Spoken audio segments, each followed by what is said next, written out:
What if the one survivor who defeated Ghostface multiple times is forced to watch her own daughter become the next target? What if the past she escaped refuses to stay buried? Scream fans, this one is personal. Scream 7 is officially happening. Or this time, the story hits closer to home than ever before. The 7th chapter of the legendary horror franchise brings back the face of survival herself, Sidney Prescott. Yes, Neve Campbell is returning. After sitting out Scream VI, her comeback already feels like a victory lap for longtime fans.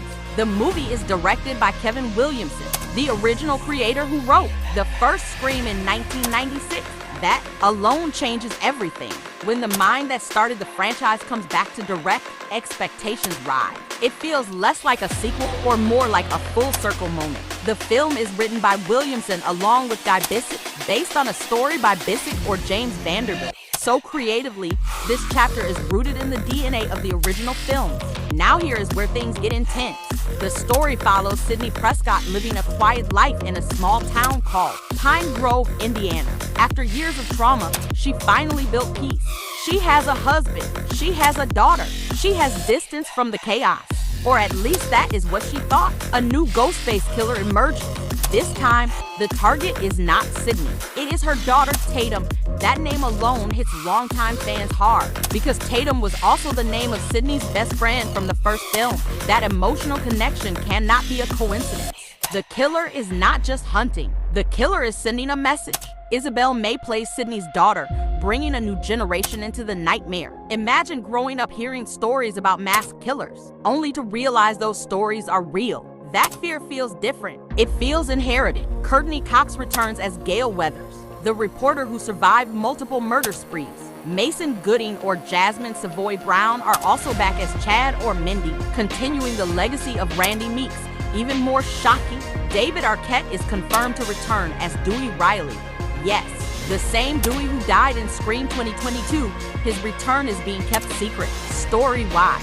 So fans are already speculating. Flashbacks? Hallucinations? Something bigger? We do not know yet. That mystery alone creates hype. Matthew Lillard, who played Stamacker in the original Scream, is also joining the cast. Stu was one of the original Ghostface killers. For years, fans created theories that Stu survived. Now his return opens the door to wild possibilities. Scott Foley, who played Roman Bridger in Scream 3, is also part of the film. This could mean the franchise is diving deep into its own history. Behind the scenes, this movie had serious drama. After Scream VI, directors Matt Bettinelli opened or Tyler Gillette stepped away due to scheduling conflicts. Christopher Landon was hired to direct. However, everything changed when Melissa Barrera was removed from the project due to controversial social media posts.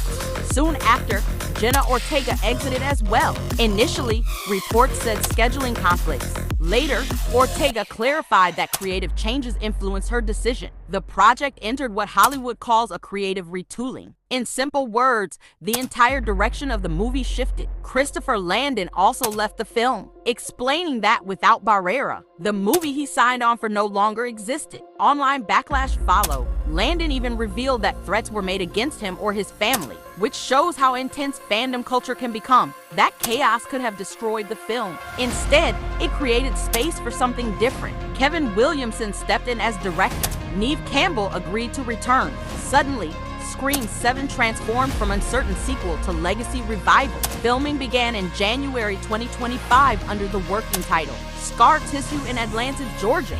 That title alone sounds symbolic. Scar tissue forms after wounds heal. Sidney has emotional scars from years of survival.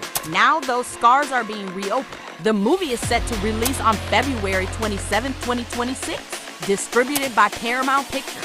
The runtime is reported to be 114 minutes. Music will once again be composed by Marco Beltrami, whose score defined the tension of earlier films. Even the original Ghostface voice actor, Roger L. Jackson, is returning. That chilling phone call voice remains untouched. For longtime fans who grew up in the 90s, Sidney Prescott was not just a character. She represented resilience. She survived betrayal. She survived loss. She survived fame. Now she faces motherhood under threat. That evolution mirrors real life. Many viewers who watched the original Scream as teenagers are now parents. Therefore, this storyline hits differently. The biggest question remains, Who is under the mask?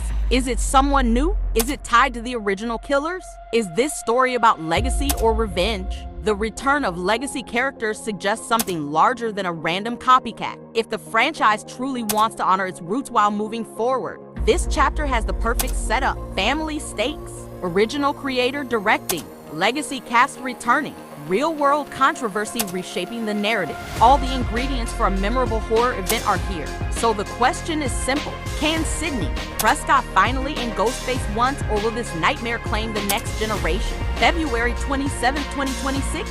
Mark that date, because some screams never fade.